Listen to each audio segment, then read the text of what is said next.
Hey, everybody. I believe I am on. I am John Gums coming in a little live. Hey, guys, live here on Dakota Grappler. Coach is live.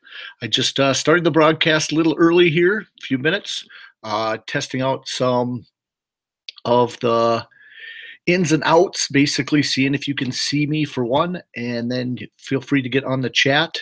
We will have some couple coaches popping in here after a while. If they can get it figured out on their computers and their end, if they can click on the link I sent them, they should be good to go. Other than that, I am welcoming you to the first Dakota Grappler Coaches Live, and I'm hoping everything works well tonight. If not, I guess we'll keep trying until we get this right. This is the first time for me doing it with multiple people. I did do one about a year ago with Mitch Greenwood, Watford City's wrestling coach, and it went pretty well. So if anybody's out there, feel free to write in the chat, tell me how things are going. We'll have a few viewers probably very shortly. Other than that, I am going to do some checks. I want to make sure the volume is okay. And I also want to do a couple things, maintenance, so that once the coaches pop in, that everything works good. So just bear with me for a little bit because the show's not supposed to start till 8 o'clock, and hopefully we can start getting people in by then. If I am messing around with my computer for these first few minutes, again, please bear with me, and I'll do my best to try to get everybody involved in this show, and we'll see how it goes. Thanks again. I'm going to now kind of peel over to another thing, so see if I can see this happening over on my. Oh, there we go, Mr. Forde popping in. There we Made go. it. How hard was that? Well, I just couldn't figure it out on my. Someone logged in on to a different email account on my iPad, and so I don't know. It was a mess, but this looks like it'll work just fine. Oh yeah. So are you on your iPad then, or are you on your phone? I'm on my phone. Okay, plug it in. Make sure it has some good charge. Okay. Other than that, we got two other right. people going to be joining us shortly. Travis Lange, Bismarck High assistant coach. I don't know if you got my emails. And the other one is Terry Steiner later. He's got a conference call from somewhere. I'll have to ask him where. And he said he'll join us about 8:20 tonight. Okay, excellent. Awesome. So how's your evening going? Not too bad. Just had practice and had a little bite to eat, and there's some basketball games going on at the Dome here. So some pumpkin pushing. Nothing like it, I guess.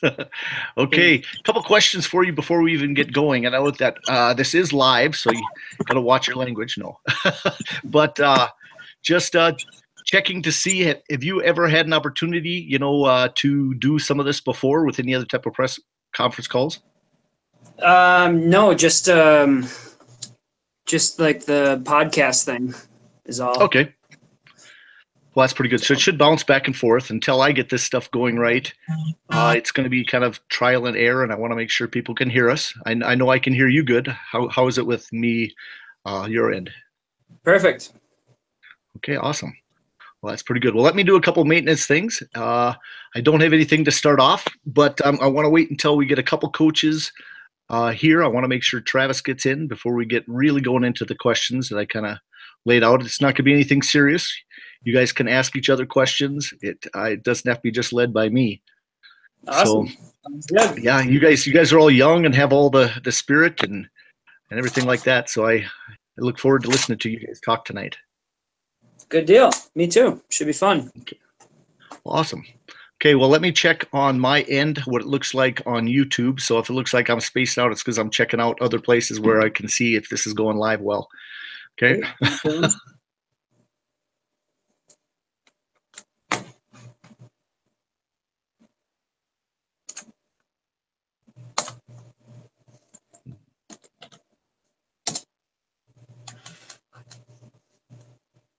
We do big old Kevin White. He subscribed, so you should be watching tonight. That's pretty good. Oh yeah, he told me he was going to watch. He said. Well, that's good. I just see that. Got several other people. I had several people said they're not sure if they can make it live right away, but they will be watching it later. And I think we'll have quite a few viewers when it's all said and done. Just see that. Got several other people. Oh yeah, it's going on. Get double feedback because it's about a couple second delay. It looks like. Yep, which is fine. That's what yeah. Okay. Let's see here. We got about 4 minutes before we start. I guess other people probably start watching at the beginning here because we are live. How about a couple questions for you now? This is what, your second year coaching there? This is my third now. Third, it is. Yes, you've gone through 2 years. So now, in your third year here, how do you start, let's say, recruiting when it comes to not local talent, but out of state talent? What do you start doing to do that?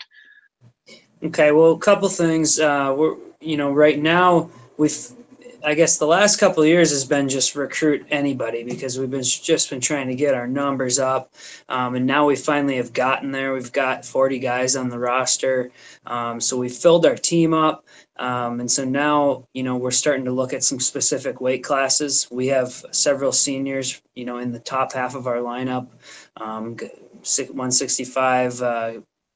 184, 97 heavyweight. We lose guys at all those weights. So we're really looking for big guys. But I guess kind of our general strategy when it comes to recruiting is we're sort of looking, to the West and Southwest.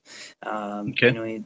There's no Division II wrestling in Montana. There's no Division II wrestling in Wyoming. There's no Division II wrestling in I don't think Washington or Oregon now. Maybe there's a newer program out there, but and then Idaho, same deal there. So I think it's a good area for us to recruit. We're picking up quite a few guys out of California, just kind of through some connections we've made. But that's kind of the direction we're heading. But we're still getting guys from kind of all over the country, and as well as guys from at home here in North Dakota. So we kind of start here at home and branch out from there, but we're able to narrow our search a little bit more now by looking at specific weight classes and things like that. Mm-hmm. Yeah, one of the big things I see is that if somebody really wants to wrestle in college, that getting an opportunity is pretty good around here. We do have a few schools, but Minot, I know when you first started, it was pretty tough because, you got the oil boom and everything was just expensive to move to the area. And now that that's settled down, I could see your numbers really escalating a lot and getting more wrestlers. Yeah, I mean, it kind of works both ways. When the oil was high, maybe cost of living was a little more expensive, rent, things like that. But, now that the oil's down, there's not as much revenue coming in terms of donations. Pair that with some budget cuts going on in the state. And so it's kind of a double-edged sword there. But we've got a great opportunity here. We've got no out-of-state tuition. We're very affordable, one of the most affordable schools in the country. And we've got some academic and athletic scholarship money to work with. So, right off the bat, just in terms of cost, we're going to be, a pretty good option for a lot of kids around the country. Well, that's good. I know that the rich tradition of mine, getting the wrestling program back was big a few years ago. And I know I've gone to a couple duels. I kind of hide out. But what's interesting is I've always kind of focused on the high school wrestling. And I wish I'd have promoted more of the college stuff. And I've always been a fan of you, fan of lots of the coaches out there. I'm just hoping you have just great success, as the season goes. And you do have some talent on your roster, and it gets spread out a little bit. And it's good. It's good to see you win some matches at some of these open tournaments. And so we'll see as it goes. And we're going to talk a lot about that later tonight and promoting the sport as we get the other coaches in here. Yeah. And thanks, so, yeah. I was just saying, I think we got a lot of good young coaches around the state now, and in the college programs and in the high school programs. So it's, of course, I've been around North Dakota wrestling my whole life. I care a lot about it, and I want to see, the state grow. I want to see wrestling grow in the state, of course. So. Mm-hmm. Yeah, I tell you what, that's always a big problem, I think, when it comes to total numbers. The smaller schools, they're not getting any bigger. So numbers is always an issue. So I always worry about the weight classes and the numbers. Having 14 weight classes and you probably got 20 boys in the whole high school in some of these small towns. So it's difficult, very difficult when you ask, somebody to fill a 5-man basketball team or a 9-man football team versus 14 for wrestling. That still has me questioning.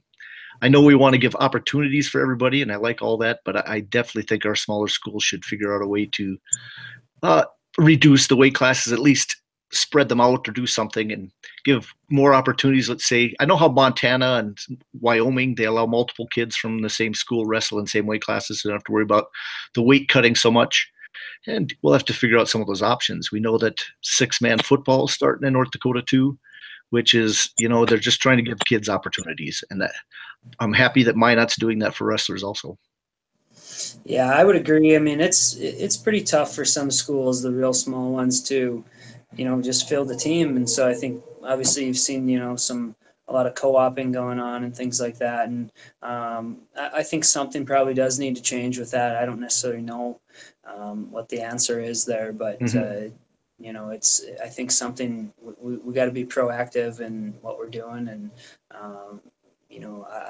again, I don't know what the answer is, but hopefully somebody out there does. Yeah, I just wish that more people would get involved. I know that there's some good voices in the state. When you really look around, it was limited when Valley City lost their wrestling program. Have coaches that are teachers, and wrestlers. When a teaching college, for an example, does not have wrestling anymore, you lose a lot of coaches. And Minot bringing some back in. One thing I was going to ask you, I don't know who your assistants are. Who's all helping you out with your program? That's one thing I would like to learn. Sure. I'm really excited about my assistant coaches. Hey, Travis. Travis, how you doing? You found a way to get on too. Yeah, I had to log in through my cell phone. My computer wasn't working. Me too.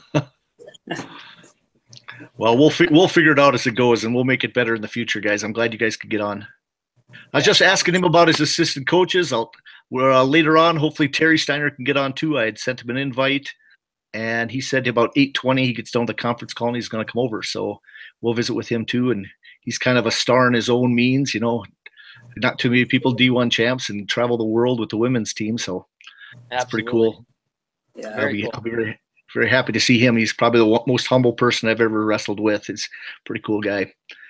But I was just asking Evan about his assistants. Yeah. Cool. And so if I call you Eric, sometime tonight I'll apologize because I always think of your brother too. So I've had it right so far. Yeah. Okay.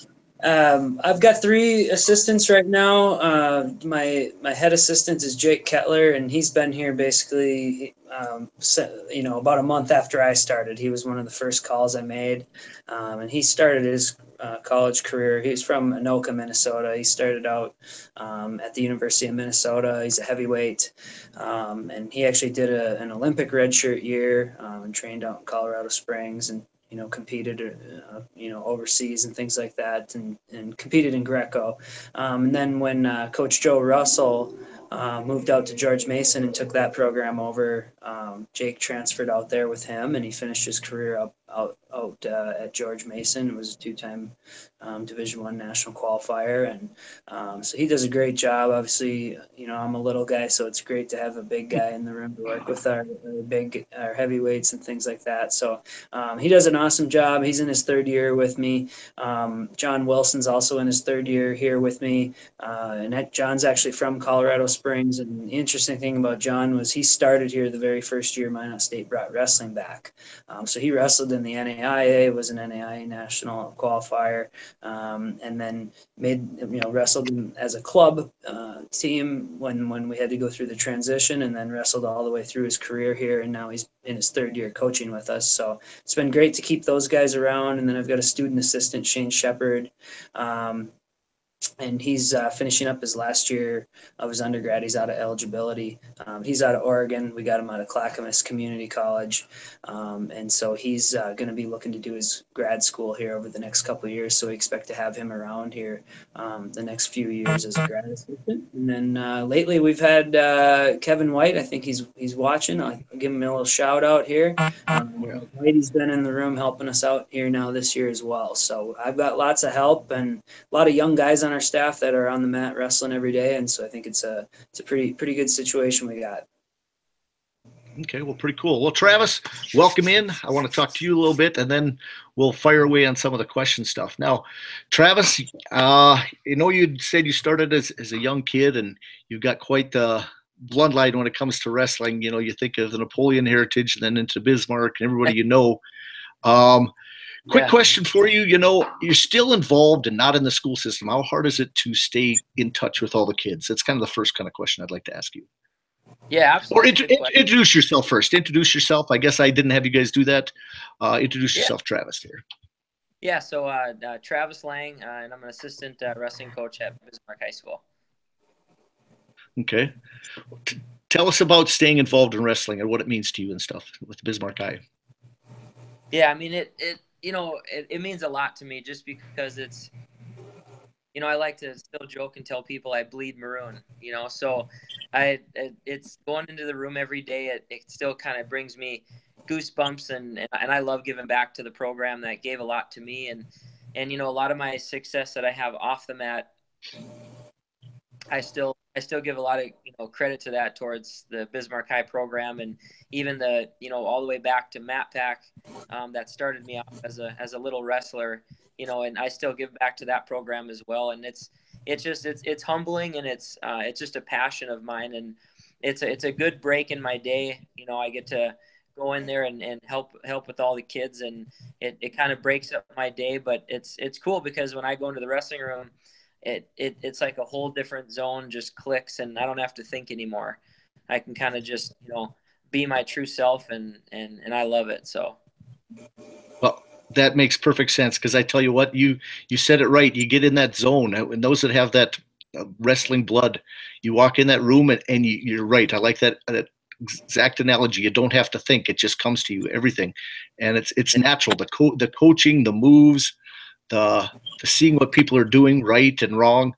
I love it too. I mean, every day I step in that room, I have a little pride that just kind of sneaks up on you and gives you that little punch, saying, "Geez, this is awesome." Yeah, absolutely.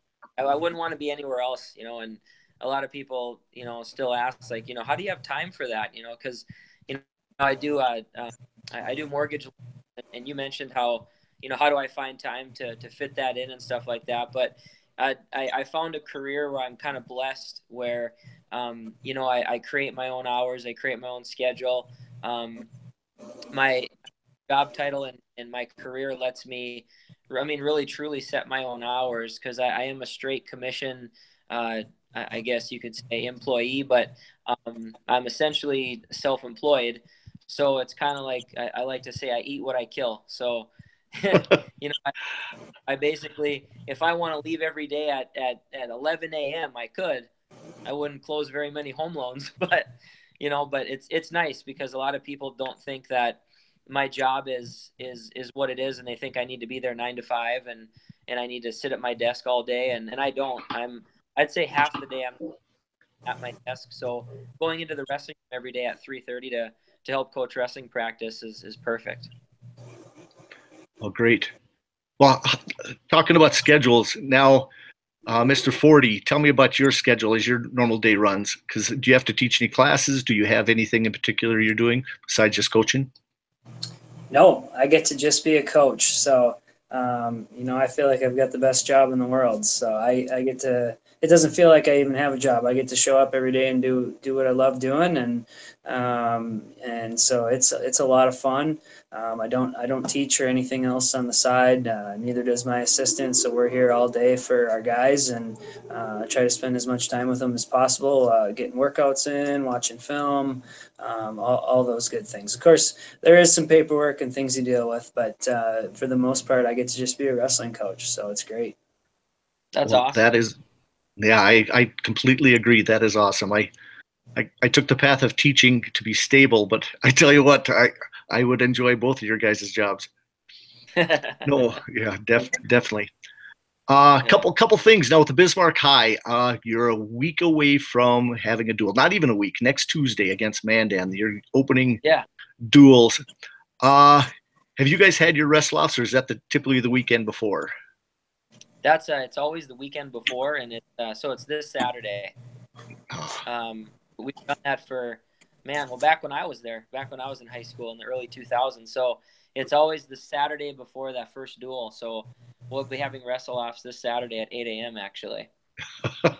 That's actually pretty cool, because I don't know how many times I've been around, and they always you bring in a referee and everything. I know that Niter and a few other ones come in and to do the matches because it gets pretty heated, and you want somebody in there that can take the blame and still leave the room, I guess.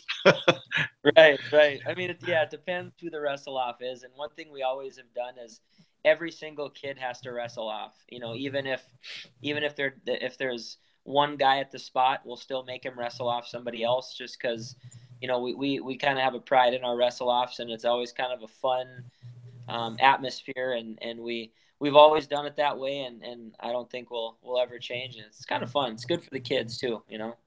I like it. It's kind of a team building idea of having everybody involved in wrestling off. I like that idea. It's real good. Yeah. How does it work at the college? How do you guys handle your wrestle offs? We did on November 3rd. We did an inter-squad duel. So pretty similar. We had an official. Rick Ripplinger did it, and so it was it's fairly early in the season, but at least gives us a pretty good idea of who our best guys are going to be. And then we start off with about I guess we'll have a couple of duels here this first semester, but we get into these open tournaments. Last week at the Bison Open, this weekend we'll be at the Finn Griniker Open at Concordia College in Moorhead. But a lot of times it kind of shakes itself out. When you start wrestling those opens, you see who's competing the best, and that kind of leads you into your starting lineup when we get into duels. Okay, pretty cool. Another thing for you, Travis. Now, how are the numbers in the Bismarck room? Usually I'm in there because of Mat Pack, but I've got my boy on the north side of town, which is in reality sad in some senses, because I love Shuey. I love your guys' room. It's my boy loves it to death, and it's living on the north side of Bismarck. Even though I'm a Century grad, Bismarck High has always treated me really well. And last few years I've got to see your guys' numbers and how hard you work them, and what kind of pride it is. All coaches have their drills you see and conditioning, and you guys, I don't know many teams that work as hard as you guys do to start off the season. So how are your numbers? I think we're kind of in the low 30s right now. We have all our football guys back. The football usually have always a handful of, I'd say, like 5 to 8 guys that are on the football team that sometimes if the football team makes it to state, we kind of wait to shake out and see what football players decide to come out for wrestling. But I would say we're like somewhere in the low 30s right now, which usually we're in the high 30s, but the Legacy High School, kind of has had an impact in some of our numbers, but we're still strong in the 30s. I mean, our room's full. We kind of got to shuffle the room around to fit, everybody when we go live wrestling, but we're in the low 30s about, I would say. When do you guys move to your new wrestling room? Is that next year? Yeah, that's actually next fall. Man, I can't wait. Oh, that Demon Room's actually grown. Yeah. Yeah. What's it? Yeah. I was going to say, I didn't know if anybody else made a comment, but that wrestling room has been, you just think of the tradition in there is who's gone through that room and bounced off those walls. Getting the new mats in there, made a big difference this last instead of falling off the walls. Yeah, a huge difference. But this new wrestling room we're going to get next year is going to be game changing. Even the workouts we'll be able to do with the boys, whether it's certain types of runs or live wrestling circuits that we can do. The room, just to be honest, it gets too crowded. It always has been. It's cool to have the traditional room, but all us coaches and even the wrestlers right now are looking forward to the new room next year. Good deal. Well, I'm hoping Terry joins us soon. I got a couple questions I wanted to ask him, but I want to start with this area of getting or basically promoting the sport of wrestling. What's your guys' idea on to get new wrestlers into the sport and how to keep them? Because I tell you what, there's some people that set their goals come high school and then forget all about college wrestling. There's a ton of good wrestlers that don't think they're college material, and so we have to figure out how to promote the sport at all levels. I know that what I've done is, like I said, focused on high school wrestling mostly, but I'd like to spread that out and get it more to the lower end. And wonder what you guys' thoughts are on that. Whoever wants to go, don't matter. Well, go ahead. I mean, One way of doing that is what we're doing right now. There's so much media out there in our sport that you can get online and follow wrestling everywhere in the country. And so I think that part of it's really progressing. But the biggest thing is real simple: is you get involved and you're passionate about it. So I know we'll probably talk about women's wrestling quite a bit here when Terry gets on, but I think as far as a strategy, growing women's wrestling is the best. Women's and girls wrestling, that's the best thing we can do for our sport in terms of moving forward as a sport. Certainly at the college level, I know that's going to make a big difference. I think what you've seen, I mean, we're up to, I think, 40 women's teams in college now, which is, so it's just exploded. And it's going to be a great thing for wrestling in general. I think what you've seen so far is a lot of athletic departments that already have wrestling, maybe they have gender equity issues, and they adding women's wrestling makes sense. You already have your facilities. It's a pretty low cost per athlete sort of a sport. And so that's where we've seen a lot of growth. But I think now that it's really kind of emerged as a college sport, now I think you're going to see athletic departments adding women's and men's wrestling together, because now you've got that equity in having both sports. But so I think that's really the ticket is growing that. But other than that, I mean, it's a matter of getting involved and getting other people involved and encouraging wrestling in the spring and summer, encouraging camps. I mean, there's camps basically everywhere you look now, throughout your spring and summer. And so it's just about getting people passionate about it. I think, we maybe got a little bit relaxed in terms of promoting our sport for a while there. And I think we saw the result of that was all of a sudden wrestling gets dropped from the Olympics. And what that did was it made everybody spring to action and made a lot of changes, from the top down in our sport. And now I feel like wrestling is thriving again, and I think it's growing. And so that's the biggest thing, is get people involved and be passionate about what you're doing. You, Travis, what do you think?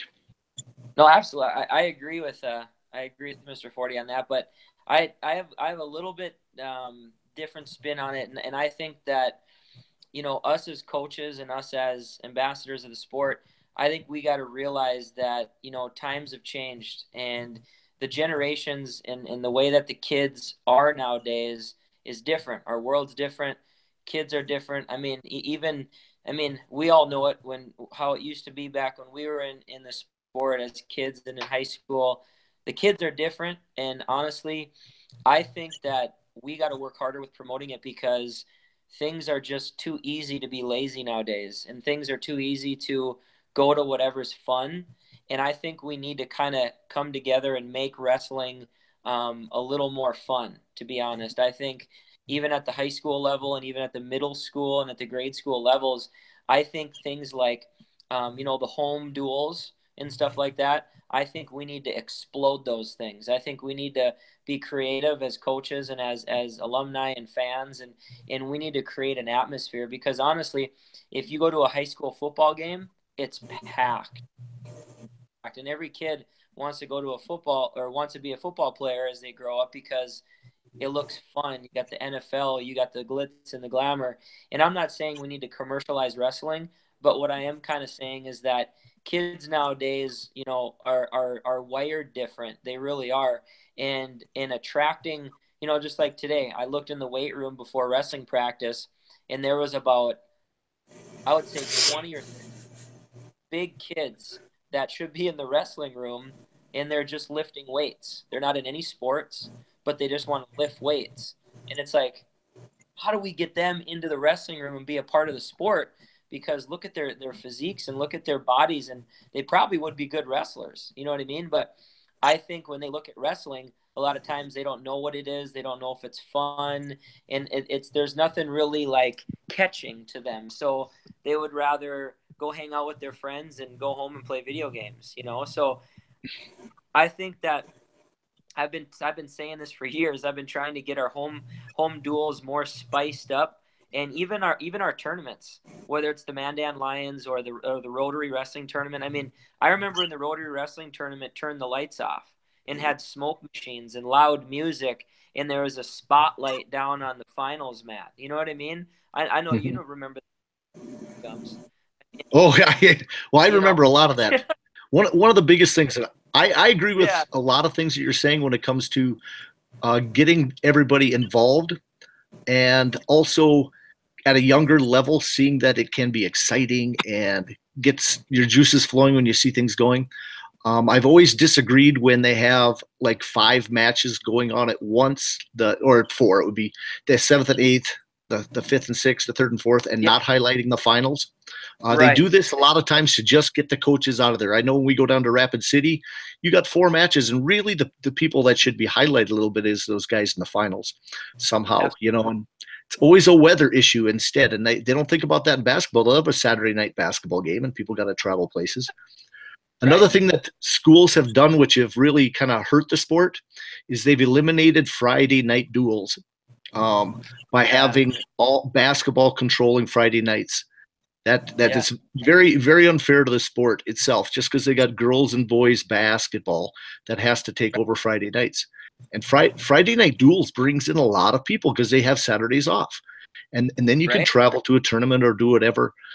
Moving wrestling, and dieting's way different nowadays than it used to be. So they didn't have as many, Monday duels and Tuesday duels, which now they forced wrestling into Mondays and Tuesdays, and kind of makes it interesting. It's very hard for fans to get out on those nights compared to a Friday night. Now, promoting the sport at a younger level is kind of interesting. Now, I'm going to bring up kind of a topic that I've been seeing at the middle school because I've got a 7th grader out there. But they now allow 2-piece uniforms. And Mandan middle school, their guys look like they're basketball players. They've got long shorts, baggy shorts, and big long T-shirts on. And as an old school wrestler, it doesn't look good, but I was thinking about the promotion of the sport. If that brings out 1 or 2 more wrestlers at that age to wrestle because they didn't want to wear a singlet, maybe it's worth it. But I still haven't figured, man. I've watched them twice this year, and I can't figure out if I could ever like it. I don't know. We'll have to see how that it works. Right. No, I agree. I'm more old fashioned too. I'm more old. I think the old traditional singlets is how it should be, to be honest. But I mean, you're right. If it brings a couple extra kids into wrestling, that's great.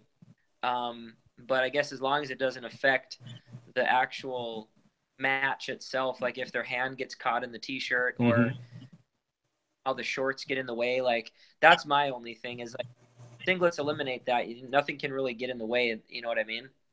Correct. I know that Tech Team a couple of years ago went to 2-piece, but it was more of a tight spandex. It was much tighter fit form fit to the body, and it really didn't affect anything. And I thought theirs looked pretty good in the 2-piece, but it's going to take a while. And I wish I had a picture I'd show you guys because I think they went a little far. It's kind of like board shorts, or they're kind of like the fighting shorts they have, or what do you call them? Almost like those MMA kind of baggier things. Oh yeah, fight shorts. Yeah. Kind of number 1 they wear those. How about college? College, I doubt you're going to see a big change there, but you might start seeing some teams do that. I think that was specifically a high school rule that passed, but maybe it is a bit allowable in college now. But I'm with you guys. You guys nailed it. I don't really like it. I much prefer to stay with singlets, but if we're getting kids out for the sport, then it's worth it. Okay. Sounds good, but I'm hoping Terry can hop in with us. A couple more questions. Now, as the season progresses, now I know you guys both have pretty grueling schedules. When in your practice schedule do you ramp it up and maybe, like in swimming, they call it tapering, bring kids down, kind of as the season goes? I know that I used to take it, with Christmas as being the time where we're ramping up, but I don't know. How about you guys? How do you do it in college? Do you actually, because you guys start at a heavier weight and then get down to a lower weight, and then in high school it's kind of the other way, you give in pounds. So why don't you first talk about what you do in college-wise, kind of your your Sure. plans I that mean, way? basically, you got to look at your schedule and kind of map it out. The way I see it is you want to make a series of peaks that kind of each get higher and higher throughout the year. Of course, your biggest peak is going to be at the end of the season and for the postseason. But you can't just go straight up the whole time. You've got to do periodization and there's a lot that goes into it, and it's the tricky part about it is every athlete's different, and if you had a coach for every single athlete, every one of them would train differently. So you got to do what's kind of best for your overall team in terms of training them. But yeah, you've got to go hard and kind of back off at the right times to get your team wrestling well in the most important parts of your season. So it's I don't think there's a magic answer that works for everything and for every team. But I think even on just a week to week basis, we're in our open season where we compete on weekends. We're going hard at the beginning of the week and tapering down towards the end of the week. But definitely being able to read your team and being able to push them when they need to be pushed and pull back when you need to is a big part of getting your guys ready to compete their best at the right times.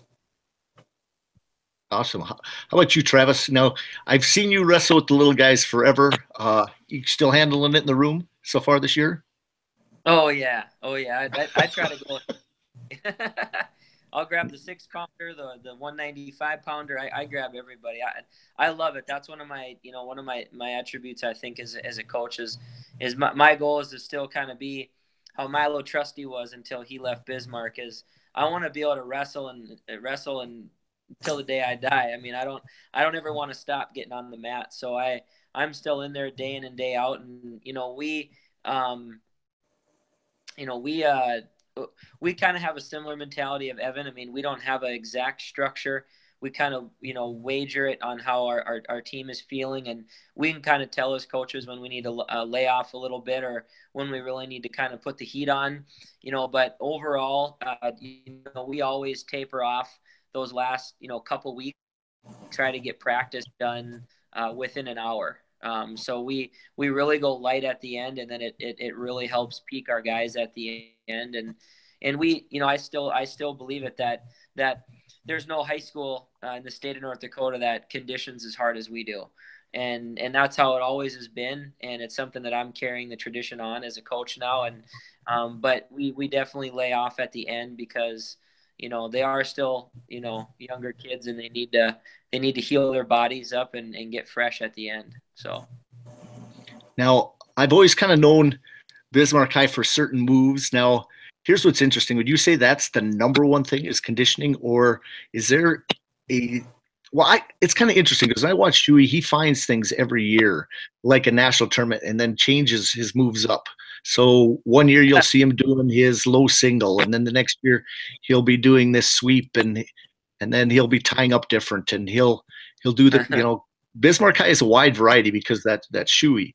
But how about if you had to say your signature move now first, and was it a Bismarck High or was it a move from Milo? That's a good question there. Yeah, that's a really good question. I would honestly say that, all my kind of, specialty kind of core moves all came from Milo Trusty. He really, if there is one coach, I mean, it's hands down that he molded me to the wrestler I am still today. And whether it was my bottom wrist, that cross wrist that I did on top through high school, that followed me all the way through college. I did it at Minnesota and Augsburg. So all levels it works. That was from Milo. A lot of my turns on top and my front headlock series on my feet, that's all Milo. So I'd have to say that my core of everything was really truly all the credit all goes to Milo. He did wonders for me. Hey, there looks like Terry's joining us. Awesome. We've been talking for about a half hour. I'm glad you could join us. You found a way to get on. Sorry, welcome. Great. Thanks. Yeah, Terry. Glad to be here. Hey, how are you, Trev? Good, man. Good to hear from you. I'm glad you jumped on. Yeah, you bet. So we got a lot of people on? Oh, not too bad. It's just the first time we've gone live, and it's going to get big. Right now, we've only got a few people watching, but by the time the week gets done, it'll be in the hundreds and lots more, thousands of people will watch it by the time it's all said and done. It's just new. It's new, and it's kind of an idea. I know that Mathern has done this podcast for a while, and it exploded. And I said, guess what? There's other ways we could do this. I want to get all coaches involved, and I think with the advent of YouTube, you could see each other without having to be next door or pull them over. You could have them across the whole country. And that was kind of the idea when I first decided to do this. I'd get a hold of just somebody local, somebody else that's at college, and then someone that's beyond, high school, college. And then Terry, as being a classmate / teammate / whatever, how could I even say this? I'm so proud of you. You've done such an awesome job with your job, and it's great always watching you. I look forward to seeing your stuff. So I just wanted to compliment you and hear what you have to say, because you've got experiences in the sport of wrestling that I don't think any of us could even dream of that are here with you tonight. Well, I mean, I've been very fortunate for sure. I mean, wrestling's been good to me. And it's, I feel the same way sometimes, right? I mean, I know I'm in a great position and a great job, and I've been able to be in this for a while now, and I really do. I think the older I get, the more I cherish it, and the more I realize how special it is. So it's it's great. I mean, I'm working with very, very motivated people, and people that are trying to be at the top of their game. So it's been a privilege. Well, awesome. Well, what I did with these other ones is I had them introduce themselves. Well, those that are going to be new watching this, Terry, tell us a little bit about yourself, what your job is, and what you're currently up to. Why don't we do that first? Okay. Well, my name is Terry Steiner. I grew up in Bismarck, North Dakota, and I'm very proud of that. And I went on to school at the University of Iowa, and I always thought I'd be a Division I college coach, and that's where I was headed. And that's what I always wanted to do. And then back in 2002, a curveball got thrown at me, and I called USA Wrestling for a letter of recommendation for one of the college jobs, and they asked me about the women's national team coach position. And at the time, I was very hesitant and very skeptical, and really didn't give them much time or thought to it. But they asked if I would listen, and I said I'll listen. And I really had to ask myself why I'm doing what I'm doing. What is it about the sport of wrestling that keeps us involved? It's definitely not for the money or the fame and the fortune. Otherwise, we've just made bad decisions, right? But it's I think we're all in the sport for the same thing. I think it's helped all of us, and it's given us a new lease on life, and really taught us the characteristics and that we need to be successful in our lives, and given us so much, and we want to give back. And then so after I answered that question to myself, why I'm in the sport, my next question was, then why does it make a difference if it's a man or a woman that you're helping? And that's really where I started, and I started thinking that this could be a real possibility.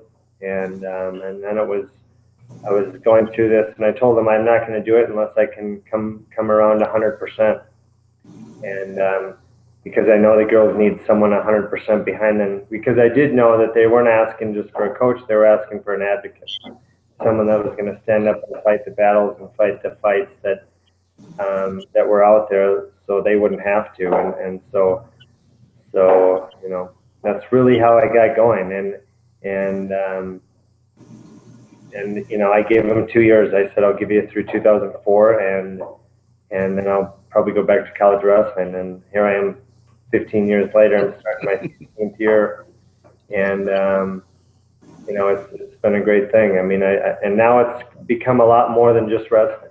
You realize that it's a women's rights thing. It's a human's rights job.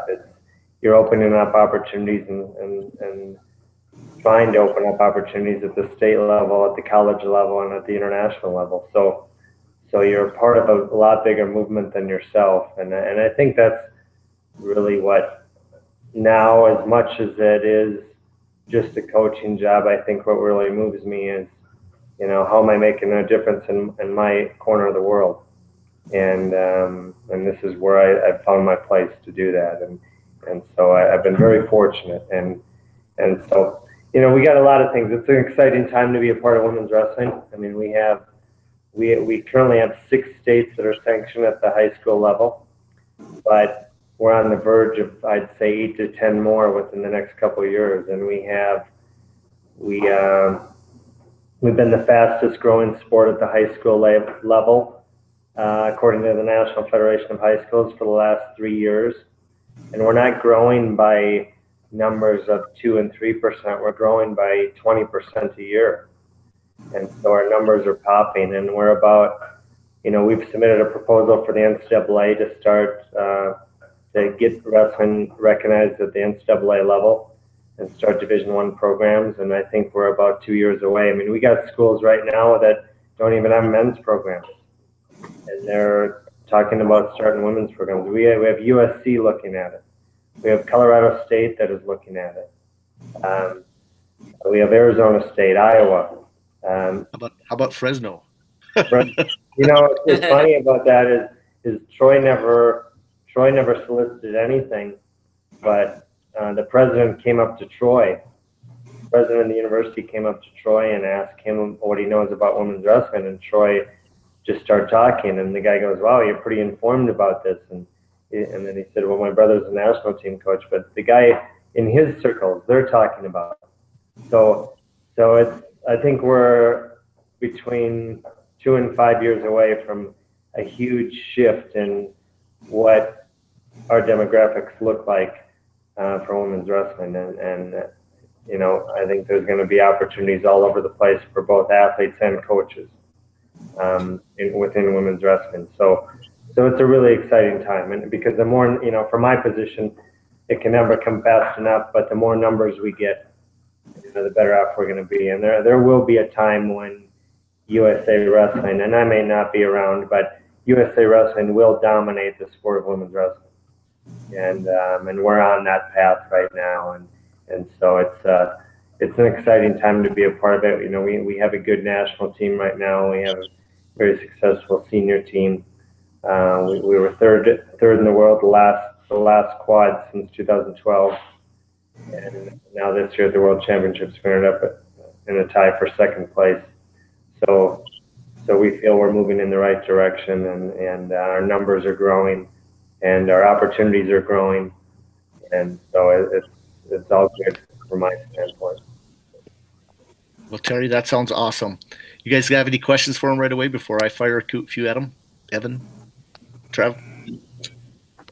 Go for it. Yeah, I mean, I didn't know. I mean, I heard a little bit, Terry, about getting the women's into Division I wrestling, but you mentioned that it's possibly a couple years out, which is absolutely incredible, by the way, and hats off to you and everybody and your staff and stuff. And I can't wait. I want to see that this year, And how realistic would you say it is for being 2 years out? Would you say? I think it's very realistic. So what we've done is we've proposed, when we give our proposal for emerging sports status to the NCAA committee, we have to basically define everything, right, and what we want. And so we defined our season as a fall sport, starting August 15th to December 15th. And when we would have, because then it leads right into our international season. It fits the international calendar, and we're asking for the sport of freestyle wrestling for women, not folk style. And we want 10 weights, the 10 senior weights that we have at the world level. That's the 10 weights we're asking for at our college level. We want the same things. We want, instead of 9.9 scholarships, we want 14 scholarships, and to have those opportunities. We want a few more dates, but we would tier it. We would probably start with less dates and add as it grows. So we'd probably start with like 12 dates, and then eventually get up to 20 days, and things like that. So we're, what else? We would pretty much follow the rules of UWW, whatever those rules are. I mean, I'm sure there would be a few different ones within the NCAA, but we're trying. I said, the men's wrestling at the NCAA level, they've been talking about going to one semester forever. I said I think it's a huge mistake if we just follow the men, and I think it never has fit the international calendar. And from my standpoint, that World Championship and the Olympic Championship is what we're after and what we're trying to accomplish. So we want our development system, which would be the NCAA, we want that to help us and not hold us back from that. So that's why we went with a fall sport. And so yeah, it's I think it's very realistic. I mean, there's some schools like Arizona State that have basically said they're doing it. They're just waiting for the emerging sports status. So, and our proposal, when we were at a NCAA inclusion meeting, and I wasn't there personally, but we had a representative there, and but we were invited to the table that sat with this emerging sport committee, and we had our proposal with us, and we handed it to them so they could see it firsthand before we even submitted it. And they looked at it and they said they think it's a slam dunk. Now there's still a process to it. Like, they don't submit it. They don't have those meetings until April. And then from there's another step to it. So it doesn't happen immediate. But they think that, with our numbers and the number of programs, I mean, we just made the mark of 40 college wrestling programs. Now, not all of them are NCAA, some are NAIA, some are junior college, but we're at 40, and so our numbers compared to other Olympic sports or other emerging sports that they've already proposed or already put through were far greater than what they have. So I do think it is a slam dunk, but it still has to happen. So I think it's very close, really. I don't think it's. The kids, it's interesting because the kids we just finished our cadet and junior camp here on Sunday, our first one of the year, and those kids are freshmen in high school, and we just sat and talked with them because they have a lot to be excited about. I mean, when they're coming out of high school, they're going to have opportunities at the Division I level. Amazing. So it's great. I mean, it's I'm sure we're going to hit some hard times too, along some growing pains, but it's all good. Yeah. Mm-hmm. How many women do you work on a regular basis there in Colorado? Well, we have room here we have 12 on-campus spots and 6 off-campus spots, and then we can offer just training for anyone. We're not giving them meals or bed, but on average we have about 15 to 20 girls in the room, and then when camps are in, then it can range up to 120. It just depends on how many we have in, but our full camps in the summer we reach close to 100, right? 120 with our cadets and juniors. Then if we combine, like we do it twice a year where we combine cadets, juniors, and senior level. And with those camps, we'll have about 120, 130 girls. So it's getting bigger and bigger, and almost to the point where we have to really start holding back a little bit and not letting some people in. But that's a good problem to have, other countries that are doing relatively well in women's wrestling, I mean, they're fighting for numbers, right? And we're, other than Japan and China, I'd say that we're probably next in line with where our numbers are. But Japan and China definitely have more of a population base, and they just have a lot more to draw from. I mean, but we're getting there. We're getting there for sure. And I think our structure, once we get into the college system, our structure is a lot better. right? And so right now we're still a very centralized program, where most of everything is right here with our senior team. But as we get into Division I athletics now, those RTC programs that are helping the men's program, they're gonna start to help our program, right? And they're gonna start to pay it. And in fact, Ellie Reagan right now is training here part time and at the University of Iowa part time. And Ellie, and she just moved out there in August after the world because of, sorry about that. That's okay. Hold on one sec. We all got our lives. He's got such a great story. I mean, I love listening to him. Yeah, that's amazing. So where was I at? Well, Ellie. Oh, so Ellie Reagan she moved out to the University of Iowa because she's dating Corey Clark, and so if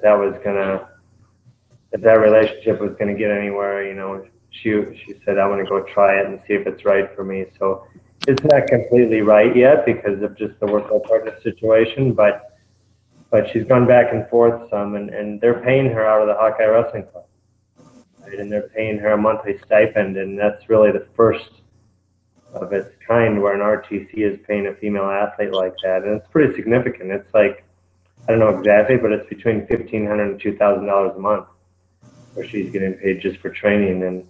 And so, you know, once we have that, these RTC programs for the men's program, if you look, and we just talk about the men's program for a second, you have RTC programs at every major program in the country, and together, cumulative, they're probably putting in $4 to $5 million of money into athletes that USA Wrestling is not spending on those athletes. And it's made a huge impact on the men's program, right? Where we just don't have any of that yet, but we're not far away. Once we get Division I athletics, now whoever's coaching that, let's say USC grabs it and pulls it in or something like that, they're going to start paying for a Helen Maroulis or an Ellie Reagan, or they're going to want them training in their locations to help draw the young athletes. So it's just right around the corner. I think we're going to go from a very centralized program that we are right now. After 2020, I see us as becoming a more and more decentralized program where our athletes are out and about around the country, and then we're coming in for camps, which is a good thing because we're growing and we'll get more money involved and we'll get more people involved and more coaches. That's the great thing. And I guess the gift to that is you lose that daily interaction with your top athletes, you know, and that's something that I'll have to adjust to. Right. Couple questions on you. We had talked a little bit before you were here about promoting the sport and kind of ideas. And one of the things was social media here we were talking a little bit about, and just getting out and, you know, making sure you give back to the sport. What kind of things do you suggest to people when you're asked, especially for young girls, to promote their sports into schools? I know that we got another college coach on here. What are the chances of somebody like Minot getting into women's wrestling? I know Jamestown has, and a few other ones before. You know, what kind of ideas do you have for bringing more girls into wrestling?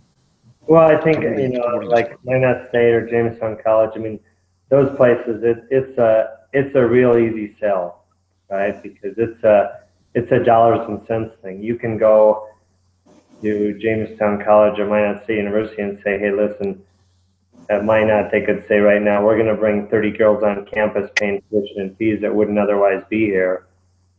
And it just, you know, 30 kids on Minot State's campus moves the needle.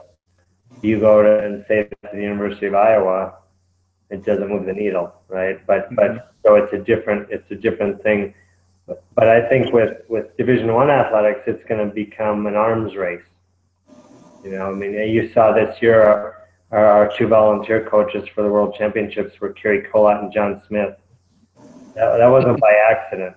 Those guys are opportunists too, right? They understand that this is coming, and they want to be in on the front door, right? And and have those opportunities to get those kids in there. So they're starting, I think, to work their way in a little bit and understand, which is a great thing. But yeah, back to how do we promote it? I mean, yeah, I think it's, I think I think it's just making an awareness. A lot of people don't know it's there, but I guarantee within the NAIA schools, those presidents around the country, they've talked about it. Those athletic directors, they've had conversations about it because it's growing so much at that level in so many different schools. I mean, we're adding probably 3 to 4 schools a year. And that, I would say maybe it's even more than that. I think this year we added 6 schools, right? New schools. So I mean, we're growing so fast that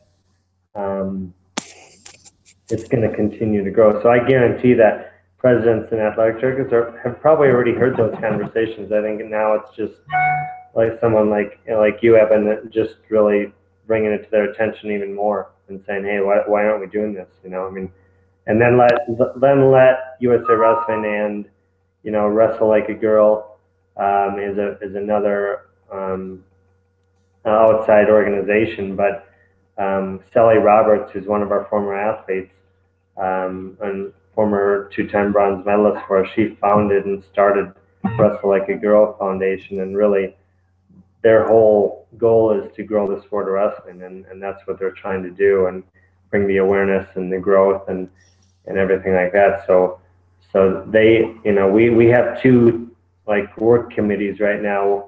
One is working on the NCAA inclusion, and the other one is working on state sanctioning, right? And so we're very up to speed on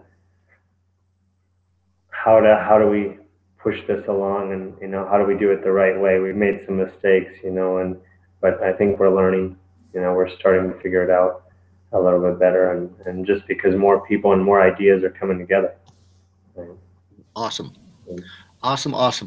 Well, I know I don't want to last too much longer. We've been on about an hour, but do you guys have any questions for Terry, or do you have any questions for either Evan or Mr. Lange? I talked a little bit about Bismarck High Wrestling, not our Century team yet, but any questions for them? I'm just proud to have you guys on, and I'd just like to have you guys invited again next some other time. We'll get you on. But so the high school kids just getting going, right? Yeah, the trick is to get on first and figure out if we have enough, if people have the right Wi-Fi and all the other stuff to be able to get the signal in. That's a little choppy here and there, but that's all the words are coming through clear. I've had several texts from people saying this is awesome and just make it bigger and better. And so that's what we're going to do. Travis, anything? You're such a good spokesman for the sport, and I see you on Facebook all the time. Any good questions out there? Yeah, I mean, Terry, you're talking about. I've heard a little bit.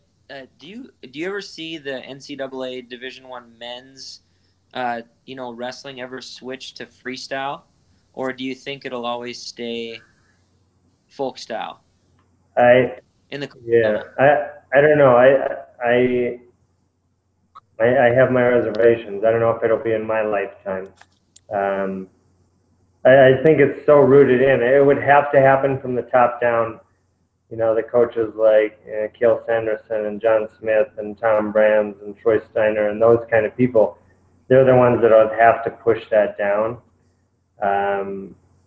Because it's never going to happen from the high school up. There's too many numbers, right? And then there's too many numbers there. And we shoot ourselves in the foot a little bit too, because UWW, the rules are constantly a little bit in flux. I think we have a good set of rules right now, but there's constantly too much change in there, just little changes. And, if you look at college wrestling, it hasn't changed forever. I mean, this year they put in a few new rules with all this ankle grabbing and stuff like that, but it sounds like, but really the rules, I can go to a college wrestling match.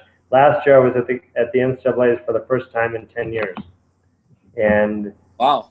And just because our schedule doesn't allow, and we always have our World Cup over this time, but last year it wasn't, and so I went, and it was my first time there, and I couldn't believe the difference in just all the diving through the ankles and grabbing the ankles and rolling around. And it looked like a different sport, but I still knew how to score it, right? I still understood the sport of wrestling. You know, you can have an Olympic champion in freestyle wrestling that would come back to the sport and maybe not know how to score the sport of wrestling, right? And that's a problem. We've alienated a lot of people because of our changes over the years. And even, you know, we're in a lot better situation now. I think we have a lot more stability. UWW does with the current regime, but you know, when we were threatened to be moved out of the Olympics, I mean, it was the best thing that ever happened to wrestling, because it finally got rid of some old guard in there, and we got some new blood in there. But there's still a lot of old guard in there, and I'm afraid if they don't continue to make those changes, we're going to end up in the same place we were before. And I don't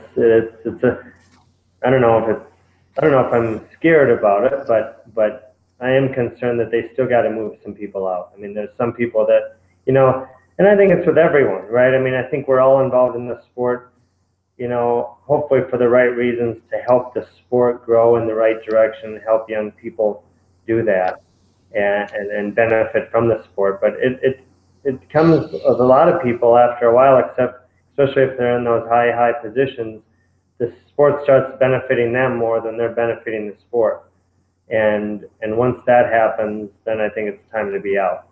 And that, you know, you still need to get in the sport and be in the sport for the right reasons. And I just see there's still a lot of higher ups within UWW that, you know, I don't know if they should be there. Are they the right people for it? I mean, we have a vice president of UWW, Mamashvili from Russia, who's the president of the Russian Federation. And, you know, this guy is as corrupt as can be, right? Yeah, I've heard that. You know, and did it, you know. Got a question from Kevin White for you. He texts me. He says, should high school girls then be wrestling freestyle wrestling? You know, I'd say in a pure sense, yeah. Why? I mean, I'm all for freestyle all the way through, but I don't know. I know that. Let's just get them wrestling. So if freestyle wrestling is going to be the thing that holds it back in a state and moving and getting the sport of women's wrestling sanctioned, then no, just add wrestling. You know, but I think if we had total control of it and say, yeah, they're going to do it either way, whatever we want, folk style or freestyle, then I'd say then let's sanction it in freestyle wrestling, right? Because that's our future. That's the college level for us. That's the international level for us. So why wouldn't we do it with the high school level? But I also understand that, you know, we got to start somewhere. So I think just getting it, you know, as a sanctioned sport in each state is more important to us than not having it, because it'll still get us numbers, and we can transition kids pretty easy. I mean, but I don't know if that clarifies it, but I would rather have it freestyle, but not at the expense of not having it at all. That makes complete sense. I know that Minot's done a great job promoting the sport. In fact, our women's director from our state, Mr. Smith, has done a good job. And his daughter actually went to a brand new school, a seminary, and I wish I remember the exact name, but she actually left Minot to go somewhere else so she could get some wrestling against, you know, the top of the nation. I think she went out to Pennsylvania, if I remember. Yeah. Some of you guys might be able to know. This is the Wyoming Seminary program, and it's in Northeast Pennsylvania. They have a tradition-rich men's program for years and years, right? And so we have a team leader for USA Wrestling that every 4 years leading into the next Olympic cycle, we have a team leader. And Evan, I think you met the guy in Paris. It was Jim Bennett. Jim Bennett was a NCAA champion for Yale in 1970 or 71, somewhere in there. And he's a financial guy out in New York, Connecticut area. And his wife went to school at Wyoming Seminary. It's a boarding school in the northeast, and it's very prestigious. And it's really a great place. I mean, those kids that are gone to there are getting basically the equivalent of a Ivy League high school education, right? I mean, it's an unbelievable place, and so they called and asked if I would help them find a coach for the women's program, and I just said, I'm not really interested in that. I mean, that's not just to find a coach. I mean, I'll put a word out and help you that way, but as far as placing someone in there, I don't need to be in that, down into that. And so we got off the phone, and then I called him back and I said, Jim, what if we use this? Because we've been looking for a place to house our cadet junior program. The one thing we don't have compared to what Japan has or China has is we don't have a year-round boarding situation, and for our best athletes at below, high school level and below. And so I said, what if we made this a direct feeder program to our national team? And we don't have a normal high school schedule, but we use this program, and we have an international schedule, and we bring foreign teams in and we get them overseas and things like this. I said, then I would be very interested to me. So he kicked it down the road to Wyoming Seminary, and they kind of liked, and then they came back and we got on a phone call, and I said, the only way we're really interested in this is if we get control of 4 things. We can name the coach, we have full control of the training and the periodization program, and we have full control of the competition schedule, and we have full control of the athletes we want in that program. And they said that's the only way we'd want to go into it. So it was very selective then getting in there, you're saying? So my, one of my assistants that has been with me first as an athlete in 2002, and then she just stayed here. She was with me for 13 years. She left for a couple of years but came back. She was here for 13 years as either a wrestler or a coach. She's from Pennsylvania, Erin Tomio, or now Erin Vandiver. So I got her to take that position out there. But that's where we're trying to put our best athletes, our best young athletes in a situation where they can be training freestyle wrestling year round, and they can have a lot of international touches and exposure. And what an opportunity! Imagine if you'd had some opportunity like that. Yeah, and it's I mean, the education alone is just, so if you were paying outright, and I don't know if I should be getting into all this, but if you're paying outright for that program, it's a $52,000 a year education. But they have a $9 million financial aid program, and so the kids that go there, I mean, they're not paying close to that. I mean, most of them are paying, $10,000 or below, right? We all had Milo for our education. Yeah. So they're getting an unbelievable education, and there's international people that are there at the school, so they're rooming with someone from China or Mongolia or this or that, and I mean, they're just getting so much out of it, and I think in the Midwest we look at a boarding school like, what did I do wrong? Why did they send me to boarding school? And but out east it's a very privileged thing, and so we're very excited. I mean, we think this is our ace in the hole with the women's program, and the men have the RTCs at the college level, but right now up to this point we only have, if a kid is fully committed to our cadet or junior program, we have them together as a national team and with national staff 60 days out of the year.